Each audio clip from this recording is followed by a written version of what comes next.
How far can a team go when criticism becomes fuel and pressure transforms into competitive fire? When analysts doubt their every move, when former coaches publicly question their mindset, and when the national conversation frames them as a group only surviving on borrowed time, something inside a locker room begins to shift. That was exactly what happened with the Denver Broncos in the days leading up to their pivotal showdown against the Kansas City Chiefs.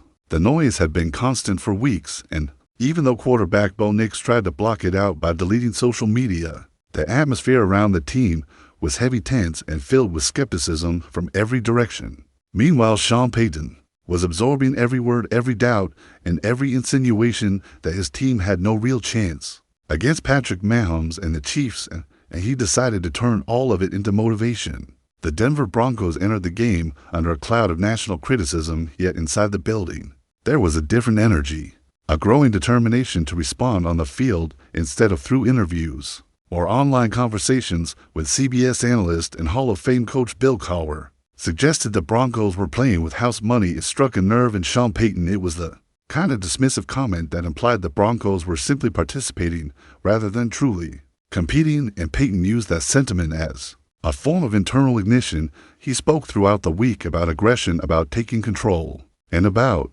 refusing to accept the narrative being placed upon his team. The players heard it, embraced it, and carried it into Sunday when the Broncos defeated the Kansas City Chiefs 20-19. The result felt like more than a win. It felt like a release of weeks of mounting tension and frustration. A wave of vindication spread through the locker room as players expressed a unified sense of pride and defiance against a team that had dominated the AFC West. For nearly a decade, the Broncos not only won, but responded to every doubt with conviction. This was not just a victory in the standings, it was a declaration that the identity of the Broncos was shifting toward resilience and unity. Payton explained that Cowher's comments sparked something deeper inside him. He did not want his team seen as lucky challengers or underdogs surviving on chance. Instead, he reinforced to his players that pressure was on the Chiefs and that the Broncos had nothing to fear or protect. They planned to take the ball if they won the coin toss, and even though they lost it, their mindset was already established.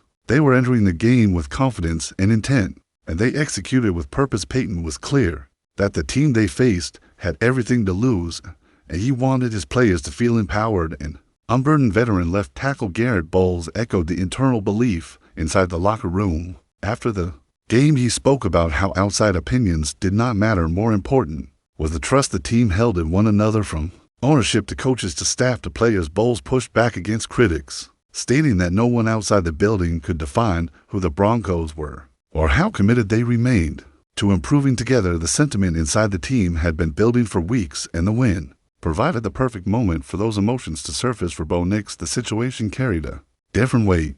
As a young quarterback facing significant scrutiny, he had been the focal point of national criticism. For 2 weeks, analysts questioned his readiness, his poise, and his performance, and it forced him to remove distractions. However, his teammates defended him strongly, calling out the negativity from the media and standing by his potential and progress. After outperforming Mahomes in key moments, Nix offered a more reflective message, explaining that people are always entitled to their opinions and that criticism is an inevitable part of the game. His focus remained locked on internal growth, on mental clarity, and on blocking out the noise that could disrupt his preparation. The Broncos have developed a culture defined by accountability, belief, and unwavering resilience. Those qualities have carried them through difficult moments, including their heartbreaking loss last season at Arrowhead Stadium when a blocked field goal cost them the game. Payton referred to that moment when discussing the irony of sealing a win over the Chiefs with a field goal attempt. It was a reminder that painful moments can shape a team,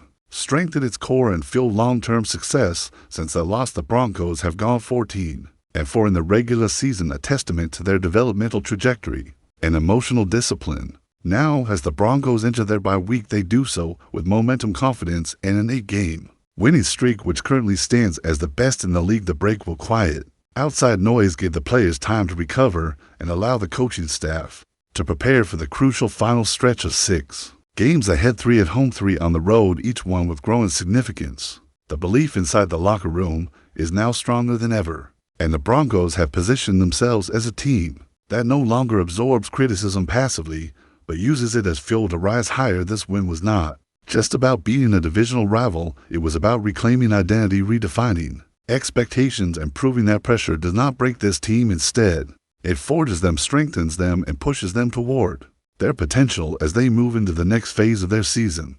The Broncos carry with them a renewed sense of purpose, a deeper trust in one another, and a growing belief that they are capable of far more than anyone outside their building predicted.